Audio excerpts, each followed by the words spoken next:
জিম্বাবুয়ের বিপক্ষে টস হেরে মারমুখী ব্যাটিং শুরু ভারতের। সঞ্জু স্যামসন ও অভিষেক শর্মা দুজনেই ঝড়ো গতিতে রান তোলেন। প্রথম ৩ ওভারই দলের সংগ্রহ ৪৬ রান। চতুর্থ ওভারে ব্রেক থ্রু আদায় করে জিম্বাবুয়ে। সঞ্জু স্যামসন ১৫ বলে ২৪ রানে আউট, উইকেট নেন ব্লেসিং মুজরাবানি। তবে অভিষেক শর্মার ব্যাটে রানের গতি সচল থাকে ভারতের। পাওয়ার প্লের ৬ ওভারে টিম ইন্ডিয়ার সংগ্রহ ১ উইকেটে ৮০ রান। রান পাহাড় গড়ার ভিত গড়ল ভারত। অভিষেকের সঙ্গে ব্যাটিংয়ে জ্বলে ওঠেন ঈশান কিষানও। ১০ ওভারে ভারতের সংগ্রহ ১ উইকেটে ১০৯ রান। ওপেনার অভিষেক শর্মা ২৬ বলে ৫০ তোলেন। এবারের আসরে এটি প্রথম ৫০ অভিষেকের।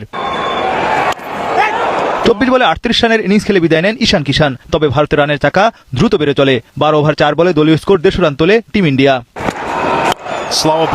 অভিষেকের সঙ্গে ঝড়ো ব্যাটিং করেন অধিনায়ক সূর্যকুমার। ৩০ বলে ৫৫ রানের ঝড়ো ইনিংস খেলে আউট অভিষেক। সূর্যকুমার আউট ১৩ বলে ৩৩ রানে। শেষ দিকে ঝড়ো ব্যাটিং করেন হার্দিক পান্ডিয়া ও তিলক ভার্মা। এতে ২০ ওভারে ৪ উইকেটে ২৫৬ রান তোলে ভারত। হার্দিক ২৩ বলে ৫০ ও তিলক ভার্মা ১৬ বলে ৪৪ রানে অপরাজিত ছিলেন। ২৫৭ রানের টার্গেটে নেমে আস্থার সঙ্গে ব্যাটিং করে জিম্বাবুয়ে। ব্রায়ান বেনেট ও তাদিওয়ানাসে মারুমানি দুজনেই ছিলেন সাবধানী। ৬ ওভারে জিম্বাবুয়ে তোলে বিনা উইকেটে ৪৪ রান। মারুয়ানি ২০ বলে ২০ রানে আউট, উইকেট তুলে নেন স্পিনার অক্ষর প্যাটেল। তবে ব্রায়ান বেনেট মারমুখী ব্যাটিং করেন। ডিওন মায়ার্স বিদায় নেন ৯ বলে ৬ রানে।